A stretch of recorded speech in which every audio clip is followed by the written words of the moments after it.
ব্রিটেনে নির্বাচন যারা কখনো দেখেননি তারা ভাবতেও পারবেন না যে আজ পুরো ইংল্যান্ড জুড়ে, মানে ব্রিটেনের একটি অঙ্গরাজ্য ইংল্যান্ড জুড়ে আজকে স্থানীয় সরকার নির্বাচনে ভোট গ্রহণ চলছে। তো সারা ইংল্যান্ডের মতোই এই লন্ডনের টাওয়ার হ্যামলেটস বরাতেও কাউন্সিল যে রয়েছে সেই কাউন্সিলের নেতৃত্ব নির্বাচনের জন্য ভোট গ্রহণ শুরু হয়েছে। টাওয়ার হ্যামলেটসে মোট 20টি ওয়ার্ড রয়েছে। সেই ওয়ার্ডে মোট 45 জন প্রার্থী রয়েছেন যারা বিভিন্ন ওয়ার্ডে ভোটে তারা লড়াই করছেন। পাশাপাশি আজকে কিন্তু একই দিনে এই টাওয়ার হ্যামলেটস কাউন্সিলের জন্য যে একজন এক্সিকিউটিভ মেয়র নির্বাচন করা হবে সেই ভোটটাও একই সাথে চলছে। তো সকাল থেকে ভোট শুরু হয়েছে, সকাল 7টা থেকে এটি চলবে রাত 10টা পর্যন্ত। তো প্রথম দফায় আজকে যারা অফিস আদালতে গেছেন কাজ করার জন্য তারা এসে ভোট দিয়ে গেছেন এবং সারাদিন ধরে ভোট চলবে, যে যখন সুবিধা মতো তারা ভোট দিতে পারবেন।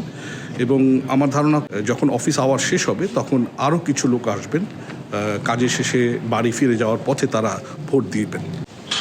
টাওয়ার হ্যামলেটস এলাকায় ভোট গ্রহণ শুরু হয় সেই 1964 সাল থেকে।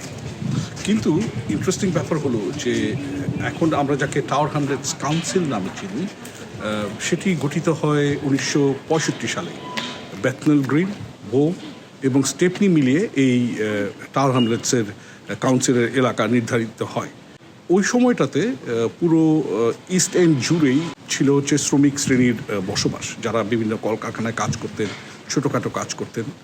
ফলে সেই সময়টা থেকেই মোটামুটিভাবে লেবার পার্টির প্রতি এই এলাকার বাসিন্দাদের একটা স্বাভাবিক ঝোঁক ছিল, কারণ তারা মনে করতেন যে লেবার পার্টি শ্রমিক শ্রেণীর স্বার্থ রক্ষা করে। তো সেই 64-65 সাল থেকে দীর্ঘদিন পর্যন্ত কিন্তু এই এলাকায় লেবার পার্টির একটা প্রাধান্য ছিল, তারা পুরো কাউন্সিল নিয়ন্ত্রণ করত। কিন্তু সেটা ধরুন মাঝখানে একবার বদলে যায়। 80-র দশকে লিবারেল ডেমোক্র্যাটরা একসময় এই কাউন্সিলের নেতৃত্ব নিয়েছিল, তারা কাউন্সিল নির্বাচনে বিজয়ী হয়েছিল।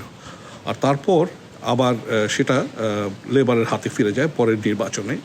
মোটামুটিভাবে বলা যায় যে এখানে লেবারই আসলে একসময় তারা প্রাধান্য বজায় রেখেছিল, কিন্তু সেটি বদলে যায় 2000 সালের পর থেকে। 2010-এ বলা যায় যে লেবারের যে একক প্রাধান্য সেটায় ঘুণ ধরে যায়। 2010-এর যে নির্বাচন হয়েছিল সেই নির্বাচনে লেবার পার্টিরই একজন সাবেক নেতা লুৎফর রহমান, তিনি একজন স্বতন্ত্র প্রার্থী হিসাবে ইলেকশন করেছিলেন এবং ইলেকশনে জিতে তিনি প্রথমবার মেয়র হয়েছিলেন। এবং তারপরে যতগুলো নির্বাচন হয়েছে সেখানে লুৎফর রহমান ব্যক্তিগতভাবে প্রাধান্য বজায় রেখেছেন, কিন্তু এর মধ্যে তিনি কয়েকটা দল তৈরি করেছিলেন। প্রথমবারের মতো নির্বাচনের সময় তিনি স্বতন্ত্র প্রার্থী হয়েছিলেন। এরপরে টাওয়ার হ্যামলেটস ফার্স্ট বলে আরেকটি দল তিনি গঠন করেন এবং সেই দলের ব্যানারে ইলেকশন করে তিনি বিজয়ী হন।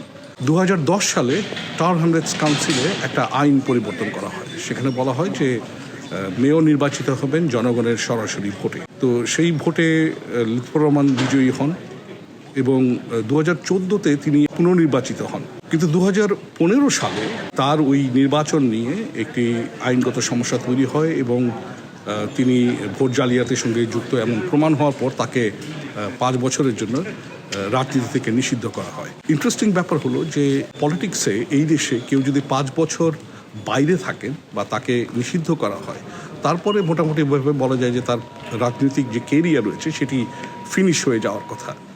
কিন্তু সেটা হয়নি লুৎফর রহমানের ক্ষেত্রে। তিনি বারবার করে নির্বাচনগুলোতে বিজয়ী হয়েছেন, এক এক সময় এক একটা দল গঠন করেছেন। যেমন সর্বশেষ তিনি যে দল গঠন করে বিজয়ী হয়েছেন সেই দলের নাম হচ্ছে অ্যাসপায়ার পার্টি।